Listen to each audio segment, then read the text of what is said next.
একজন ব্লগার হয়ে যদি নিজের সেক্সুয়াল ভিডিও ভাইরাল করে মিলিয়ন মিলিয়ন ভিউজ পায়, মাসে লক্ষ লক্ষ টাকা ইনকাম করতে পারে, সবার সাপোর্ট পেতে পারে, তাহলে মিস ইউনিভার্সের মতন কম্পিটিশনে গিয়ে বিকিনি পরার কারণে মিথিলা কেন আমাদের সাপোর্ট পাবে না?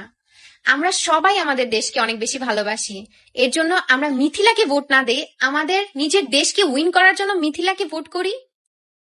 সব দেশকে হারিয়ে আমাদের নিজের দেশকে জয় করি। Please vote for Mithila, please. আরে আবার বাউজে শুরু করছে ফাইজলামি। পালা ভিডিও তো করেন না, সারাদিন করেন টিকটক। একটা হইছেন টিকটকার, নাচানাচি ছাড়া ভার্সাভার্সি ছাড়া আর কিচ্ছু নাই। আর কি কইলেন? বিকিনি পরে যারা মনে করেন বাংলাদেশ ডে প্রেজেন্ট করতেছে, বাংলাদেশ ডে সম্মান করতেছে, তারার পক্ষ নিয়ে কথা কইতাছেন। এইসব কথাবার্তা উল্টাপাল্টা কথা। নিজে তো ভালো না ওই রুম শহরে তো একটা আকাম কুকাম করছেন বহুত আগই। এইসব ছবি টবি কত কিছু দেখলাম, পাবলিকে অনেকের দিতে আছে, অনেকের দেয়। তো এখন নিজে যেরকম লুচিও সেরকম।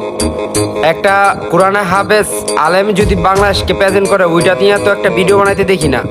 কিন্তু এখন দেখলাম বিকিনি পইরা, জাইঙ্গা পইরা, পেন্টিন পইরা, এইগুলা নিয়ে মনে করেন বাংলাদেশকে প্রেজেন্ট করতেছে। এটা নিয়ে আপনি পক্ষ নিয়ে কথা কইতাছেন। ভালো কিছু করেন, ভালো কিছু করার শিখেন।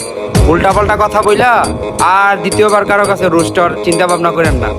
একবার তো লিবিয়া নিয়ে বহুত কথা কইছেন, এবার মনে করেন বিকিনি নিয়ে কথা কইলে পুরা ইতালি পোলা পাইন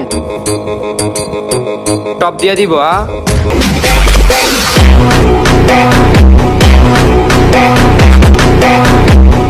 Hey!